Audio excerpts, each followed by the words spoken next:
Well, Olympic gold medalist Simone Biles has apologized to Riley Gaines over X. Simone Biles recently attacked Riley Gaines, who was calling out a female high school team with a biological male pitcher. Now, Biles called Gaines, quote, truly sick and a, quote, sore loser. Biles then called on Gaines to, quote, uplift the trans community and also took her insults a step further by body shaming Riley Gaines, saying, quote, bully someone your own size, which would ironically be a male. But now, Simone Biles says she's sorry, saying in part, quote, I've always believed competitive equity and inclusivity are both essential in sport.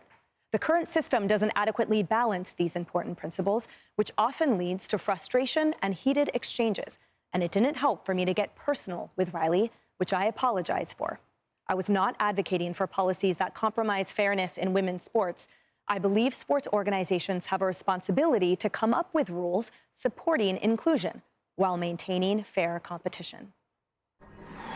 Riley, you generously and graciously accepted her apology. Tell us more.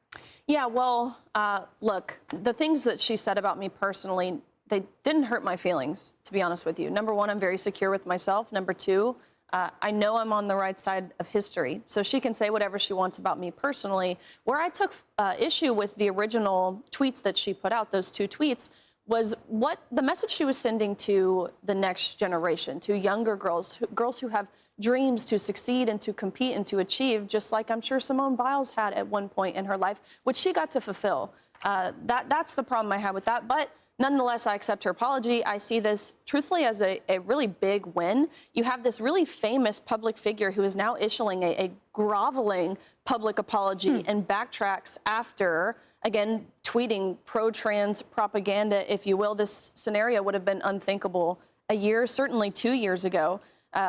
Whether it's sincere or not, I think that's a different question. But nonetheless, she learned we are not living in 2020 anymore. Here's what I want to say about this, though.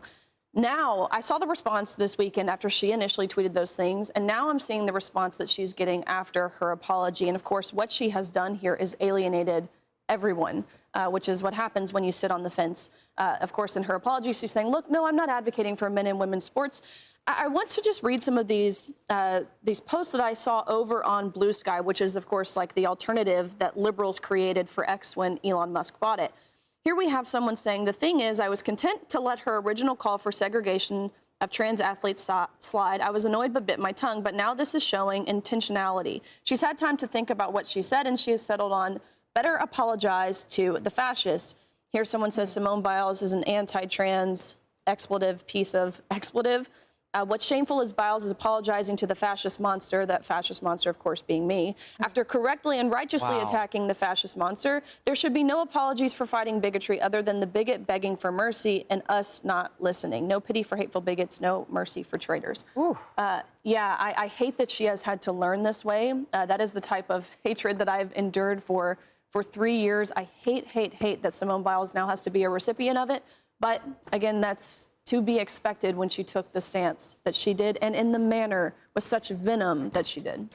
Riley, I was struck by and so impressed by the thoughtfulness and the graciousness and the call to action of your response to her apology. Would you share a few of the points that you made there? Absolutely. Well, I concluded my apology by welcoming her to join the fight. Because again, she says in there, I believe it's up to the sports organizations to do something about this. Of course, I want to maintain fairness. I would love to have her stand alongside me, whether or not that's at things like Donald Trump's executive order signing, where he signed this. I've, of course, signed my name to a lawsuit against the NCAA for their discriminatory regressive policies. I would love for Simone Biles to be a part in this fight. A couple things I mentioned in my response to her apology, one of those things being she advocated for competitive equity. Let me be very clear here. Sports inherently, by their true nature, are inclusive. Anyone can play, and everyone should play, in my opinion. But competition, on the other hand, and by definition, by the nature of the word, it is exclusive. That's what competition means. Of course, there is a winner in a competition. Therefore, it has to be exclusive. So the idea of competitive equity is totally nonsensical, and it's an oxymoron. So I was able to point out some of those things to her, which, again, I don't know if we'll see a response to. I think she did her piece, and maybe now she will go back into hiding until her Netflix docuseries is out. A lot of us were speaking about the unfortunate expected impact that maybe that original stance that she made would have on young girls. So many that looked up to her as a champion and this amazing decorated athlete that might now feel disheartened or feel that she wasn't standing up for them. So my question is, first of all, it was hard for me to even read it was hard for me to read with you sitting next to here, someone I care about and respect so much, those harsh words against you. I couldn't imagine actually sending them to you.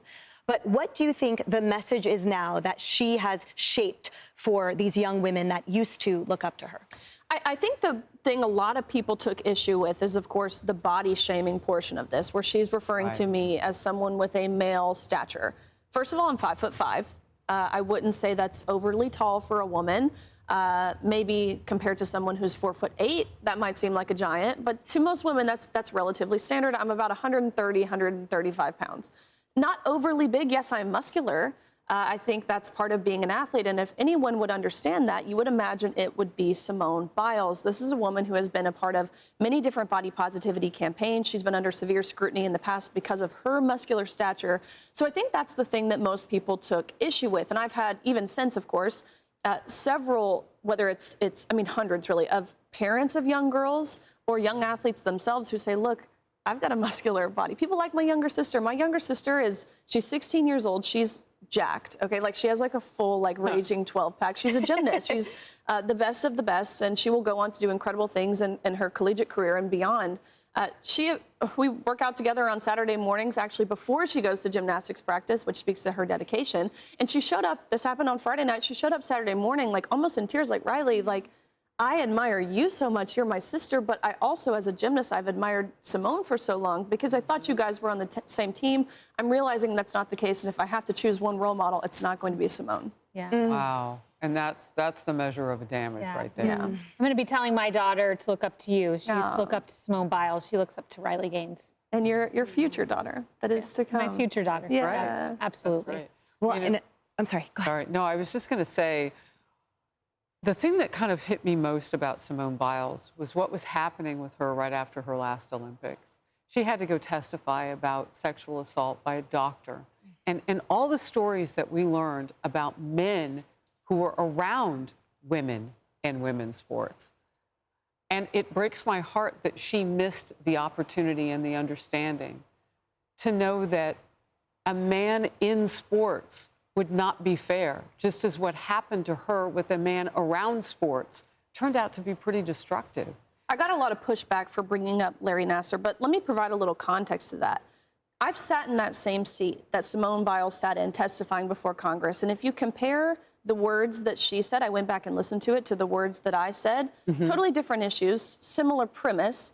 We sound like we're saying the exact same thing. We both got emotional in those settings. And again, of course, I know, let me be very clear, actually. Larry Nassar, I believe he deserves to spend every waking second for the rest of his life miserable and rotting away in that prison cell where he is now, okay, to be very, very clear. But I draw that connection because, again, picture it. You're in a swimming locker room, which there's no stalls necessarily. It's just a big open space. You're under the shower head, you're showering, and there is a 6'4" naked man standing fully naked, fully intact, watching you shower where you are simultaneously fully undressed. That is why I drew that connection. I don't think a lot of people understand that. But in any case, anyone who attempts to normalize what we went through or what Simone went through is a disgusting human being. Riley, I have to. Agreed. I just have to know, because I've been dying to know ever since I saw the tweet at 7:22 p.m. Friday. Were you shocked when an Olympic medalist, 11 medals, 30 medals in the World Championship, sent you that message? What went through your mind when you saw that tweet? I had to check the profile a couple times to make sure it was the real Simone Biles. I was in total disbelief. This is a woman that I've admired, I've looked up to. Of course, she's done so much for the sport of gymnastics, but beyond that, much broader for women's sports in general. And I was heartbroken to learn it was, in fact, the real Simone Biles. I just wanted to say you're a hero for young women, right. but also for men. You're an American hero. That's right. And I'm glad to be on the couch with you today. Well, thank you, Charles. That's very sweet. Yes. That's right. And definitely, I know we all grew up with posters of athletes on our wall, and you'd be my athlete on the wall for sure. Continued champion. Hey everyone, I'm Emily Campagno. Catch me and my co-hosts Harris Faulkner and Kaylee McEnany on Outnumbered every weekday at 12 p.m. Eastern, or set your DVR. Also, don't forget to subscribe to the Fox News YouTube page for daily highlights.